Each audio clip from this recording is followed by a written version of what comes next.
Masaya kasi yun nga, nung nakita ko yung kung sino lang yung mga nandun, parang, and then napasama ako doon.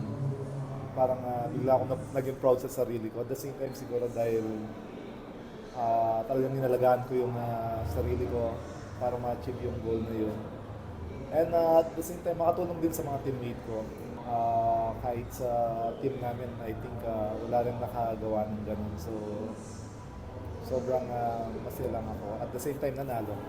Sobrang special to kasi, di ba, parang hindi ko rin ma-imagine na makakapag-perform pa ako ng ganito, may minutes pa rin despite na yung nangyari sa akin. Yung injury na yun, parang isa sa mga, parang na-realize ko na kailangan kong alagaan pa yung katawan ko para gusto ko pang manalo ng championship.